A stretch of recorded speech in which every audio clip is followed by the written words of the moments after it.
오늘날 대한민국은 인구 절벽이라는 큰 위기에 직면해 있습니다. 낮은 출생률로 사회는 점점 노령화되고 있습니다. 백성은 곧 국력이다 라는 말도 있는데, 지금과 같은 상황이 지속될 경우 2100년이면 한국의 인구가 절반으로 줄어든다고 합니다. 최첨단 과학기술이 인간의 노동을 대신하고 있는 현 시대에도 나라의 국력이 백성의 수와 직결되어 있는데, 고대 시대에는 더 말할 것도 없습니다. 손으로 벽돌을 만들고 벽을 쌓아 건물을 만드는 고대 사회에서는 백성의 수가 왕권을 유지하는 데 결정적인 역할을 했습니다. 그런데 모세가 애굽의 통치자인 바로에게 찾아가 이스라엘 민족을 내보내달라고 요구하니 바로가 그 말을 귓등으로나 들었겠습니까? 바로는 고센 땅에서 노역에 동원되고 있는 이스라엘 민족을 풀어줄 생각이 조금도 없었습니다. 장정만 무려 60만 명이나 되는 이스라엘 민족을 풀어준다는 것은 있을 수 없는 일이었습니다. 하나님은 이 상황을 누구보다 잘 알고 계셨습니다. 그래서 오늘 본문에서 알 수 있듯이 자신이 바로의 마음을 완악하게 하고 많은 기적들을 행하면 비로소 바로가 내 백성을 풀어줄 것이라고 말씀하고 있습니다. 이때부터 애굽 땅에서는 하나님 대 애굽의 신들과의 대결이 시작이 됩니다. 하나하나의 대결은 하나님이 그 땅에 내리시는 재앙으로 나타나는데, 오늘은 이 부분에 대해서 전해드리겠습니다. 첫 번째 재앙은 하나님께서 나일강을 피로 물들게 하십니다. 하나님께서 가장 먼저 내리신 재앙이 나일강을 피로 물들게 했다는 것은 중요한 의미가 그 속에 담겨 있습니다. 당시 애굽 사람의 97%가 나일강 일대에 모여 살았다고 합니다. 그러므로 나일강은 그들에게는 생명의 젖줄기와도 같습니다. 그들은 하피라는 신이 나일강을 주관하고 있다라고 하면서 하피라는 그 신을 숭배했습니다. 그런데 하나님께서 나일강이 피로 물들게 하심으로써 물고기가 죽고 물에서 악취가 나서 애굽인들이 그 물을 마실 수 없게 되었습니다. 이것은 무엇을 말해줍니까? 애굽 사람들이 믿어온 나일강의 신 하퍼는 무능한 신임을 여실없이 보여주고 있습니다. 문제는 모세가 바로 왕 앞에서 이 기적을 행하자 애굽의 요술사들도 나일강을 피로 물들게 했습니다. 이것을 본 애굽의 왕 바로는 마음이 완악해져 백성을 풀어달라는 모세의 요구를 들어주지 않았습니다. 하나님께서 두 번째 재앙을 내리십니다. 이 재앙은 나일강에서 수많은 개구리가 올라와 애굽 땅에 뒤덮게 하는 그런 재앙이었습니다. 당시 애굽 사람들은 개구리를 풍요와 다산의 신으로 숭배하고 있었습니다.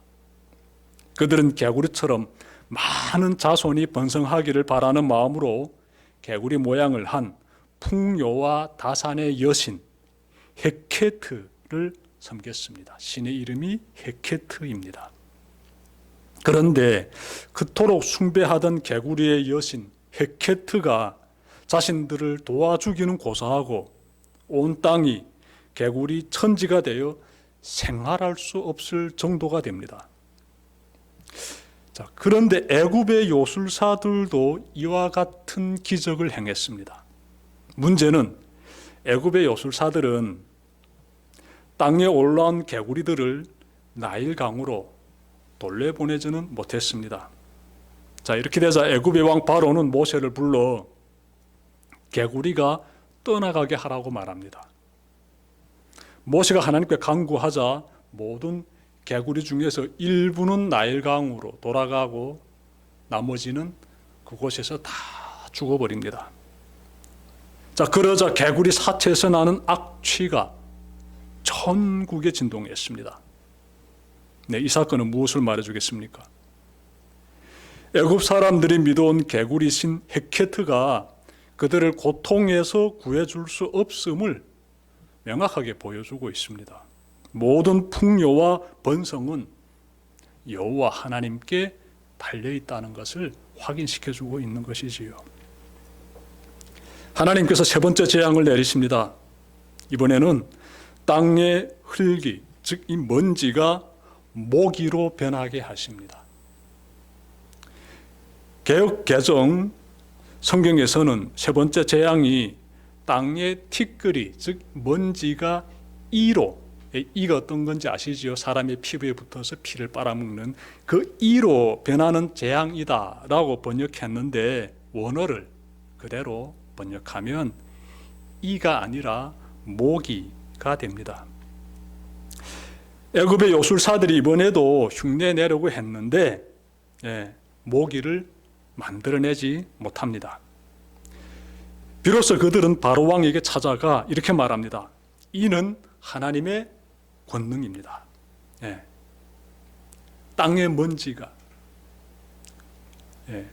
그 티끌이 모기로 변하는 것, 이것은 하나님의 권능입니다 라고 애굽의 요술사들이 바로 왕에게 말합니다.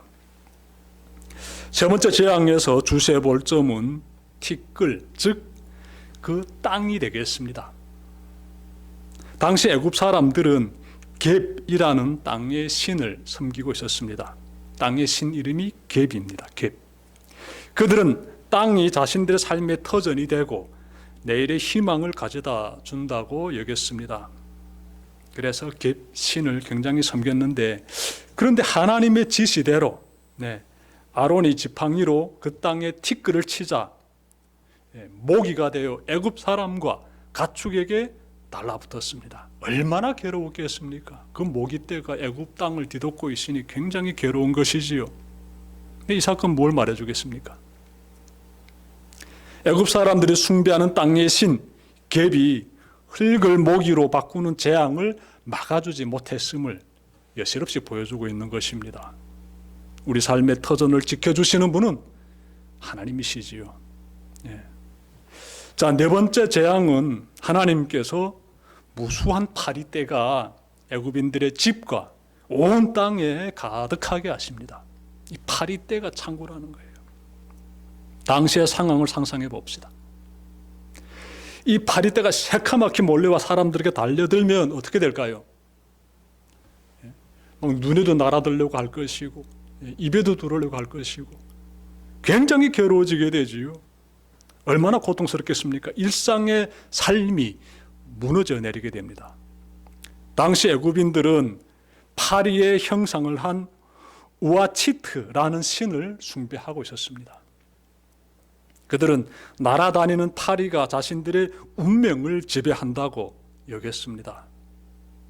그들은 자신들의 운명을 지켜줄 것이라고 숭배하던 파리의 신이 자신들이 끔찍한 재앙을 겪고 있을 때 아무 역할도 하지 못함을 목격하게 됩니다. 동시에 이스라엘 민족이 거주하고 있는 고센 땅에는 파리 때가 임하지 않습니다. 바로는 모세를 불러 너희를 내보내 주겠다고 약속합니다. 그러니 이 파리 때가 사라지게 해달라고 요구하지요. 사실 바로는 개구리 재앙 때에도 이스라엘 백성을 내보내 주겠다고 말은 했는데 그 약속을 지키지 않았습니다. 그래서 모세는 바로에게 이번에는 거짓말하지 말라고 말하고 그곳을 나와서 하나님께 기도드리지요. 하나님께서 애굽 전역을 뒤덮었던 그 파리떼를 다 사라지게 하십니다. 예, 물론 이번에도 바로는 약속을 지키지 않습니다. 하나님의 다섯 번째 재앙이 임합니다. 이번에는 돌림병으로 애굽의 가축들을 치십니다. 애굽 사람들의 말과 나귀와 낙타와 소와 양에게 전염병이 퍼져서 가축들이 죽어나갑니다. 그러나 이스라엘 민족의 가축은 한 마리도 죽지 않습니다. 하나님께서 보호해 주시는 거예요. 당시 애굽 사람들은 황소머리, 그리고 암소머리, 순양머리 등 가축의 형상을 한 신들을 숭배하고 있었습니다. 그런데 자신들이 숭배하고 있던 그 신들이 하나님의 진노를 막지 못하고 있음을 다 지켜보게 됩니다. 하나님께서 여섯 번째 재앙을 내리십니다. 이번에는 악성 종기로 사람과 짐승을 치십니다. 모세가 하나님의 지시대로 애굽의 왕 바로의 목전에서 화덕제 두 움큼을 하늘을 향해 날리자 애굽 사람들과 짐승에게 악성 종기가 발생했습니다. 피부에 염증이 발생하더니 골마 터지는 끔찍한 고통이 닥쳐온 것이지요. 당시 애굽인들은 질병을 고쳐주는 신인 이름이 세크메트를 숭배하고 있었는데 하나님의 심판 앞에서 그 신도 아무 역할도 못했습니다. 자, 이렇게 되자 바로는 어떻게 했을까요? 하나님께 굴복했을까요? 굴복하지 않습니다. 하나님께서 그의 마음을 계속하여 완악하게 만드시기 때문이에요. 일곱 번째 재앙이 임합니다. 하나님께서 우박으로 애굽의 농작물을 치십니다. 하나님은 재앙을 내리시기 전에 바로에게 모세를 보내시어 장차 임할 우박 재앙의 목적에 대해서 가르쳐 주십니다. 이번 재앙으로 너와 내 신하와 모든 민족이 하나님의 능력을 보고 하나님 같은 신이 없음을 알게 될 것이라고 미리 가르쳐 주십니다. 이어서 재앙이 내리는데 하늘에서 우레소리가 터지고 우박이 쏟아져 내렸는데 지금까지 이처럼 무서운 재앙 닥친 적이 없었습니다. 그런데 이번에도 이스라엘 민족이 살고 있는 그 고센 땅에는 우박이 하나도 떨어지지 않았습니다. 역시 하나님께서 지켜주십니다. 당시 애굽인들은 하늘의 여신 누투와 신 이름의 누투는 수학의 여신 오시리스를 숭배했는데 이 신들이 아무런 역할도 못했습니다. 큰 재앙을 목격한 바로는 모세와 아론을 부른 후에 이렇게 말합니다. 나와 내 백성이 의로우신 하나님께 죄를 지었다고 회개했습니다. 놀랍지요? 내가 너희를 보내주겠으니 우박을 멈추게 해달라고 부탁합니다. 모세가 하나님께 기도드리자 하나님께서 우레 소리와 우박을 멈추게 하십니다. 자, 그러자 바로의 마음이 또다시 완악해졌습니다. 그는 이스라엘 민족을 내보내지 않았어요.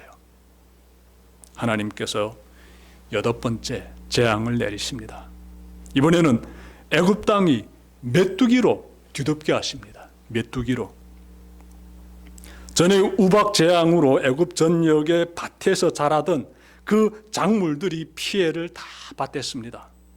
그런데 그때 땅 속에 심겨져 있던 밀이라든지 보리는 무사했어요. 아직 싹을 틔우지 않았기 때문에 무사했어요.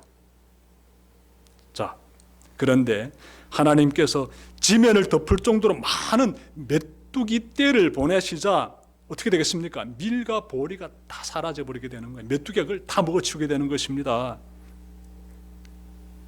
당시 애굽 사람들은 곡식을 보호해주는 세트라는 신을 숭배하고 있었는데 하나님의 심판 앞에 그들의 신은 아무것도 못했습니다. 아무것도 못했어요. 급기야 바로는 또다시 모세와 아론을 불러 자신의 죄를 회개합니다. 모세가 그곳을 나와 하나님께 기도드리자 하나님께서 메뚜기 떼를 애굽 땅에서 몰아내십니다. 그러자 바로가 또다시 완악한 마음을 품게 되어 그는 이스라엘 민족을 내보내지 않습니다. 하나님의 9번째 재앙이 임합니다. 하나님께서 애굽 땅이 3일 동안 흑암으로 뒤덮게 하십니다. 그러면 태양이 3일 동안 떠오르지 않았을까요? 그렇지는 않습니다. 태양은 정상적으로 떠오릅니다. 그래서 이스라엘 민족이 살고 있던 고센 땅을 비쳤습니다. 그러나 애굽 사람들이 살고 있는 그 지역에는 햇빛이 비춰지지 않았다는 거예요. 하나님께서 엄청난 기적을 행하신 거예요. 흑암으로서 3일 동안 뒤덮게 됩니다. 여러분, 바로 왕을 비롯하여 우상을 숭배하는 자들에게 하나님의 무서운 진노가 지금 임하고 있는데, 여러분, 애굽 사람들은 태양을 신으로 숭배했어요. 신으로.